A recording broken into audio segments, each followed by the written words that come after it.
Kept it silent for a long time until she could not keep it inside anymore. She would deal with it by cussing me out. I became the seducer in the house and the blame. Secrets of incest and molestation in the African-American family are scars that run very deep. Here to explain the origin of sexual taboos within the Black community, please welcome to the show Dr. Gail Wyatt, author of Stolen Women, Reclaiming Our Sexuality and Taking Back Our Lives. Welcome.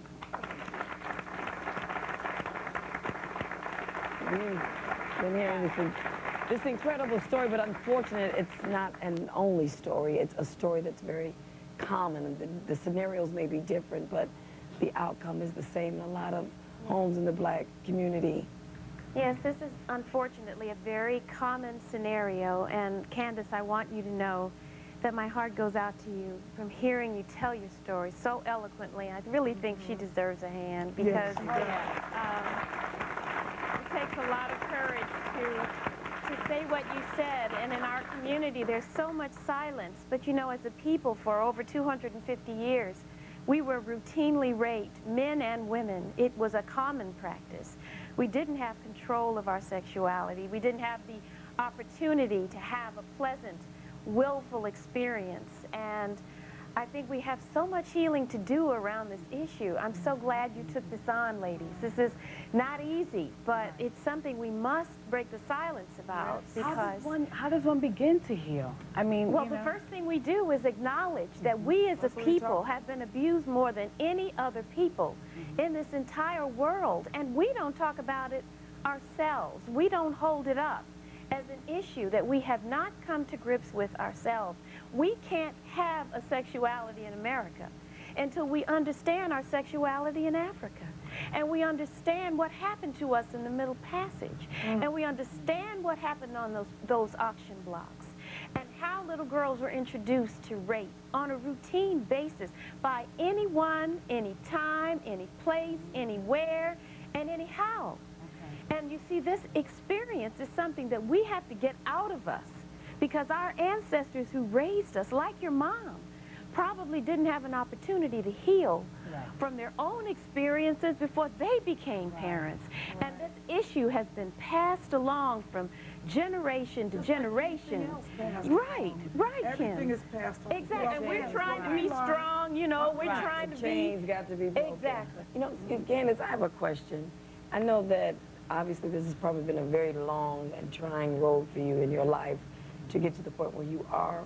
What was the transition for you like? What were some of the things once you got out of your mother's home and you had to live with all the scars to get yourself into adulthood, into womanhood, and to work all that out? What were some of the transitions for you?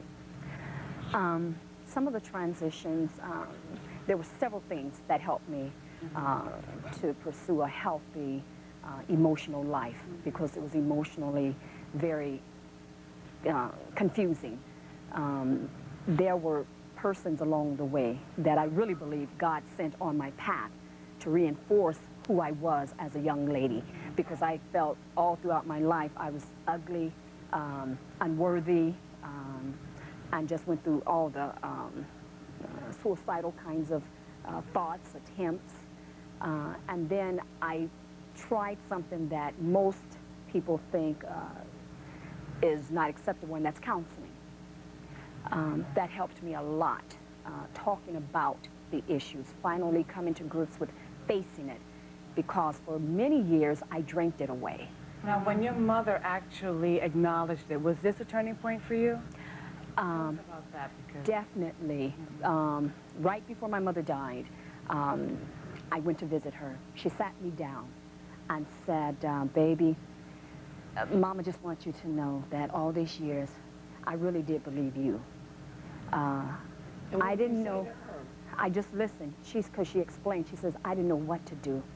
You know, I've had 12 kids, 4 different fathers, never worked a day in my life. This man finally married me. And so she said, I didn't choose the right thing to do. I didn't know what to do. Do I take you and the kids and start all over again? Or do I just sit here with the reality? And she says, I couldn't handle the reality. And so that's why I drinked myself crazy. But I want you to know I love you, and I've always believed you. So Mama needed to heal. Yeah, and what that did for me, that felt like it restored about 30 some odd years. Right. Was that was a That healing had been process? Because lost. you've always Yes. just wanted that. That's all I wanted her to Right. say is, I love you, baby, I'm here for you. Yes, That's exactly. all. That's Girl, all. I understand. Dr. Wyatt, I want to ask a question to you. Now, this is, Candace's story, we know that young girls are molested a lot, but this isn't uncommon in young African-American, not only African-American males, but young men in general. Right. It's equally as common in men. About 1 in 4 men have a history of sexual abuse before the age of 18, and 1 in 3 women. And it's not an ethnic thing. I mean, it happens in every home. But you don't hear about it with black men. You don't hear about it with black men. You don't hear about it with wealthy families, but it happens in all families.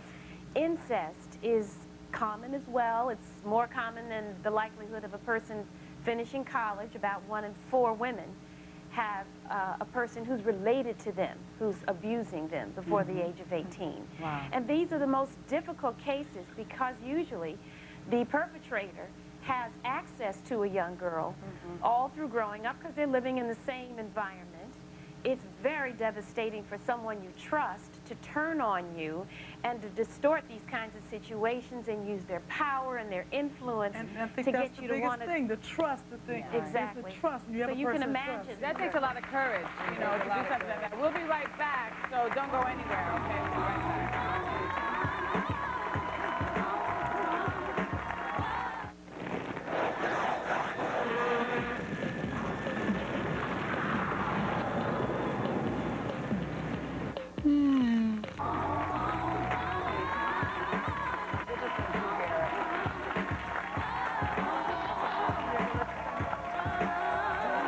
Old Drama would like to thank all of our guests today, Candace Cole and Dr. Gail Wyatt, of course, Cleo Monago and Reverend John Berry, and of course, Rashid. Thank you so much for being here. Make sure you pick up their books. Stolen Woman. And you said grandmother helped you, Georgie introduced me to God and his love. and that's what got you through. That's what got me God to loves just us. Jesus. I just want to say at the end, I know we have a lot of disagreements in the black community about whether God approves or disapproves of different behaviors. I don't think we ought to judge. I think we ought to take the responsibility of talking to God ourselves and healing ourselves and not standing in judgment of each other because of some of the very unfortunate things we have. We need to help each other to heal from many, many of the Instead of historical judging. things instead of judging and labeling people. Thank you. Thank you so much. God bless you for sharing your story. What a brave woman, and God be with you. We need to educate ourselves about incest. Yeah. Well, honey, I talk to my children all the time about people touching them. And I tell them 100 different ways. Somebody touched my little niece, Lord Jesus. I tell them 100 different ways. But you know, the If it doesn't real, even the feel thing, like they even say something to you that don't the sound thing right, that let you me need know. to tell them is that anything they want to tell you, anything at all, even if it's That's what we something got to that you don't approve of, they can tell you. Thank you so much to everyone. Thank you for sharing your stories. Thank you so much. And remember, kids, tell somebody until someone listens. And parents, listen. And educate yourself. Right, believe it, believe it. Believe and listen and support your children when they and tell adults, you. tell the Exactly. children, educate Exactly. them about it's their body. If they look at you wrong, if they don't feel right.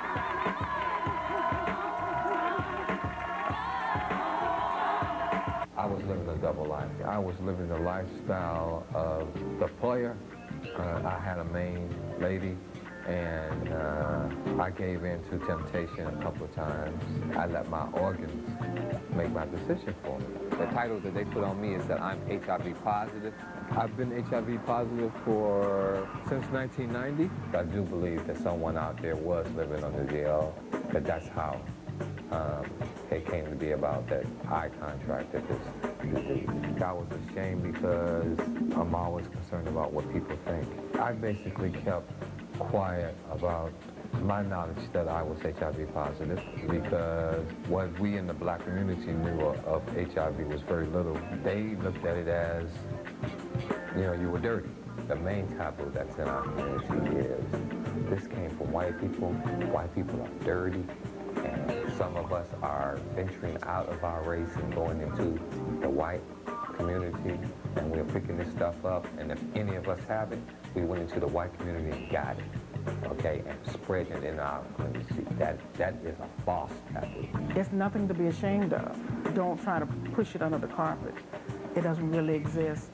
Or it is a quote-unquote white people's disease or a quote-unquote homosexual disease. It's not that. The black community is a community of pride. We have a big level of pride. So when something like this comes along, we seem to think that you have stepped outside of the community, you've passed, in so many words, and you've done some things, and this is your payment.